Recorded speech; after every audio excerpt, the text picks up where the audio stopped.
好，回到節目，我們來看的是中國大陸持續把稀土作為對付日本的重要戰略籌碼。根據中國大陸海關總署的最新公布說今年5月份看到中國大陸出口日本的稀土磁鐵只有123噸，比起4月份大幅減少了34.6%，創下去年5月以來的新低，顯示中方呢從今年開始強化軍民兩用物資的項目出口管制之後呢，這個相關措施已經開始衝擊到對日本的供應。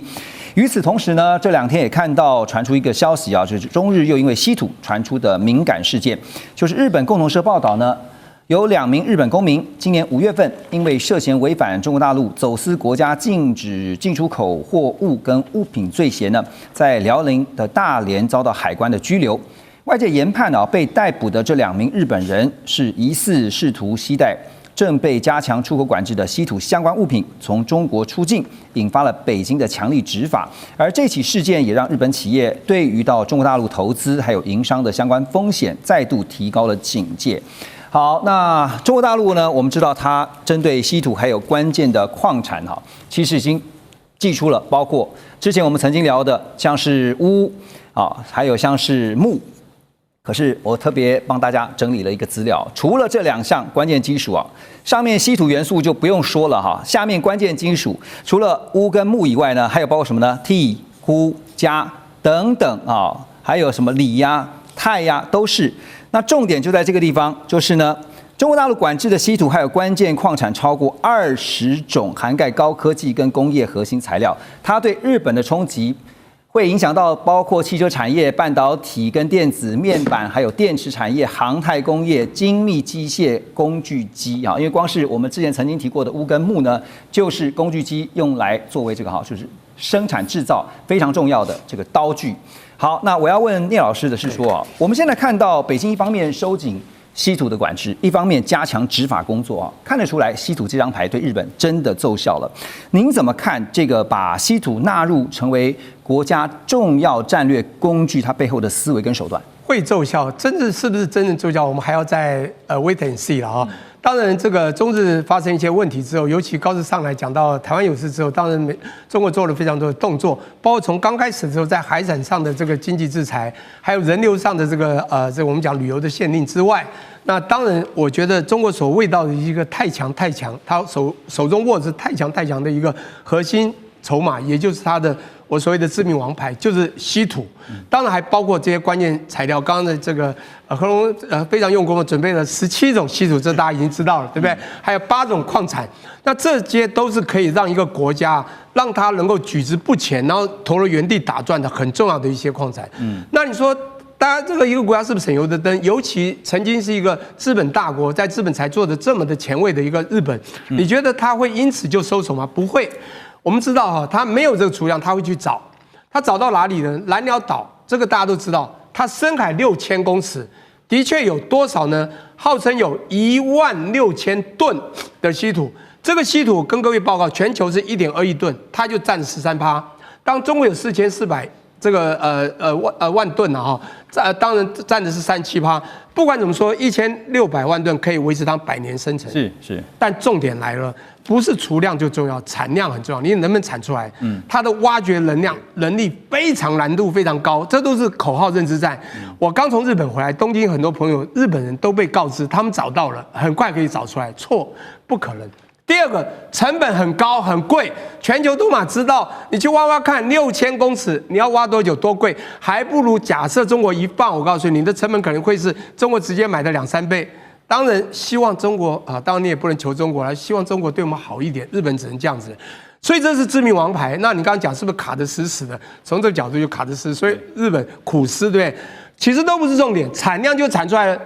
精緻冶煉，你有沒有想過，這才是重點啊？許光憲從美國對不對？1951年回去之後，他去勞改營，在1972年被找去研發稀土以後，5年後1977已經把這精緻冶煉做到位，到現在已經有91%到93%的精緻冶煉功夫。對，全球只有中國啊，日本就算挖出來產出來了，就黄金山找出了沙，一堆金沙，弄出黄金，你能弄到99.9、99.7吗？難度很高。我跟你講，緩不濟急，所以。真的是卡到了，日本苦思也沒有用。日本做很多動作10幾年前記得嗎？2011年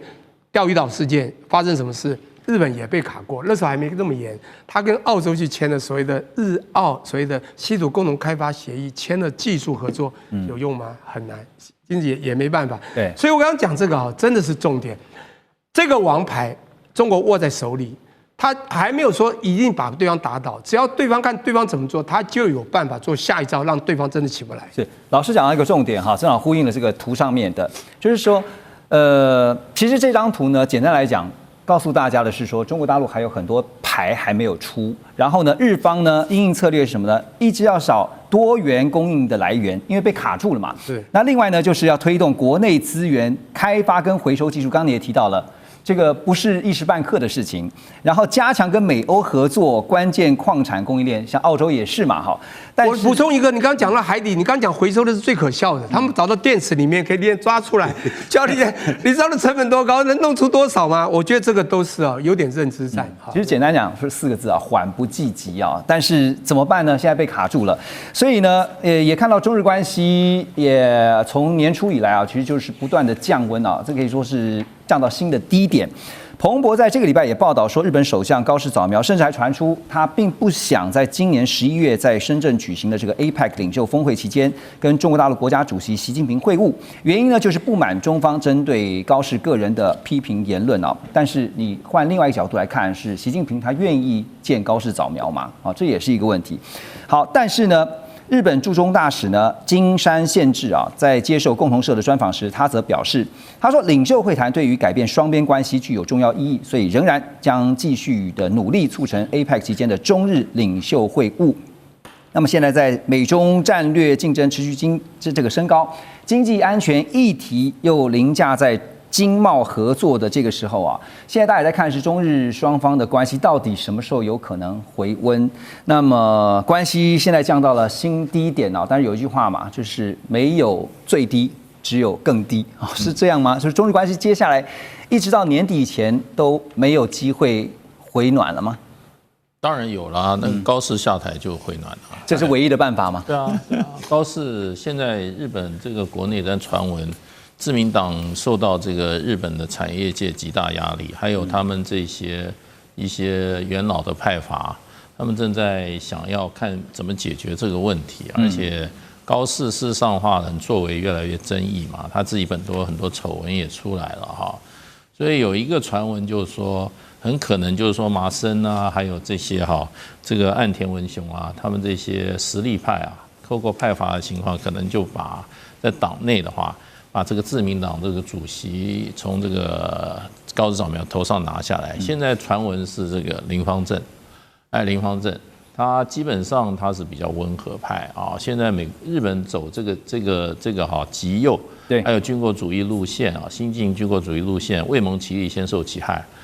最主要受到傷害的就是日本的產業界。現在這個幾家公司現在都有問題啦，這個信越化學。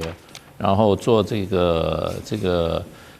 六氟化鎢的幾家日本的大企業，甚至日本的三菱都現在產線都出了問題。那日本方面產經界是非常慌張啊，所以他們已經派了好幾個高級代表團去北京，基本上都沒有被見，大陸都不見，可見這個事情是很嚴重。那日本的經濟狀況，如果在稀土問題不能解決，如果持續到年底的話，日本有這個研究機構的預測是大概125萬個工人要下崗。這個是很嚴重的。再加上日元的這個不斷的貶值啊，這個也造成日本的這個經濟國際收支上的一個大問題，因為所有進口價都變高了。所以我覺得就是說，現在可能就是說，真正面臨問題，倒不是中日關係，而是高市早苗對日本的政治來講，他要什麼時候讓他下台？他要先處理內部的。對，什麼講？現在就是說，已經就是說，有人要走溫和路線的。那你說中日關係如果說要能夠得到解決，日本一定要派一個比較溫和派的首相。這個極右的首相基本上對日本殺傷力太大了，無解的。無解的。所以事實上的話，日本也不是沒有這一些對中國大陸採取比較不反對、不反華的態度，比如說鳩山由紀夫、河野洋平、石破茂、二階俊博，那這些人過去在民粹主義之下都比較受到。可是問題就變成商業利益的跟經濟利益生存危機的時候，經濟生存受到威脅的時候，那不同主張的派他就有機會啊。對，所以我覺得現在可能還是麻生這些元老派正在想怎麼樣來解決這個日本的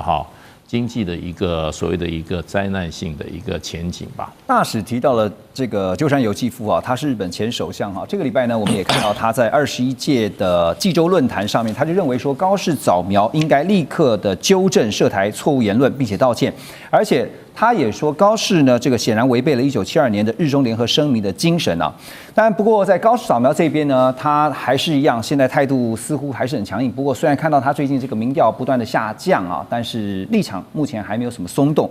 而且他也提出了長達14年的國家投資計劃，他規劃呢到2041年要投入超過370兆日元。重點鎖定 AI、半導體、國防、太空還有造船這些戰略產業。那其中呢 ，AI 跟晶片投資就超過了100兆日元，希望全面提升日本的產業競爭力。另一方面由於這個俄烏戰爭還有中東衝突就凸顯出了無人機作戰的重要性，所以日本防衛省呢也加速在建構反無人機能力，計劃在2027年之前，在軍事基地、雷達站還有艦艇這些重要設施部署自主攔截無人機。根據 Defense News 的報道呢，日本防衛裝備廳呢即將要展開相關的驗證希望能夠縮短採購流程，加速無人機的量產與部署。好，那麼2026年度無人機的預算呢更提高到了2770億日元比前一年成長超過1倍。这也反映出的一件事情就是日本正在全面的強化智慧化作戰能力。不過日本把無人作戰部署列為他們未來國防發展的重要核心背後當然有一些原因是不是包括了少子化，或者說看到了現代戰爭形態的改變，還有哪些原因？金哥覺得？我想這個整個社會的原因有很多，但是呢，我覺得因為你現在所念的很多東西都是日本媒體的報道。那我比較要強調的就是，您剛剛講到它有很多的投資，那它到底能不能做得成無人機也好、晶片也好，或者無人的戰艦，或者說是這些防空需求什麼這些？我想，假如有足夠的需求的牽引，然後以及提供供給的驅動力，那任何可能性都存在。但是問題是，他現在要籌措那麼多的資源、跟資金還有預算投入，我覺得你現實去評估一下，其實是不太可能。那我在這邊要特別提醒，日本整件軍備它有它長期的脈絡。那我們呢，今天看到這幾個東一個西一個，這個系統那個系統，你要從整體來看，不能就是說只看這幾個面向，不能看單點。那馬上7月份。現在是6月底，7月份有一個重要的文件要推出来。每年的7月份就是內閣要經過內閣決議出來的國防白書，就國防白皮書。那上面就跟個流水賬一樣，它除了本篇會詳細的解釋各種的計劃之外，它的另外2個附件也會將所有的決策寫得清清楚楚。這個我們呢要知道，日本政府跟我們不一樣，我們的這個國防決策經常是這個，就是我們總統在華盛頓郵票先去這個對美國宣布之後，再會來開這個會議。日本不一樣，日本做什麼東西都有長期的，什麼中期防然後它的戰略構想一步一步來的。所以我說，與其在這邊去追逐這個日本媒體東方化、西方化這些消息面，不如去看7月份那個真正的就是經過內閣決議，因為他從2月份就是草擬完成之後，這個所有的內閣閣員他的幕僚都在審議這個東西，所以要7月份那個國防白書出來，我覺得那個是最可靠的基本盤。那您覺得日本未來在空中跟海上就是在無人化的這個作戰系統的部件戰略的重點，簡單來看的話會怎麼？我認為基本上來講，這是每一個的國家都會去走的東西，但是呢，那些東西必須顯現在一個完整長期的計劃。它不像我們現在很多了，在我們這個自己我們的體系之內，今天想到一個需求，明天想到一個需求，那都是跟着這個就是說消息面在走，都在炒新聞。日本不是這樣的國家，對，日本的每一個東西都有一步一步來的，所以我這就是為什麼強調，寧可去等7月份內閣決議的國防白書來看，不要跟着今天共同社發個消息，明天產經又來一個傳聞，那個都不可靠。OK， 等一下回到節目呢，我們要來看的就是現在大家都在比拼 AI 的算力啊，但是算力的根源其實是電力。中美兩強之間的電力比拼又是如何？馬上回來。中美互動牽動全球，美中競爭，地緣爭霸，外交、軍事、科技、經濟，多元觀點，權威分析，一同掌握2026全球新秩序、新賽局。每週6日，寰宇全世界，帶您走進全世界。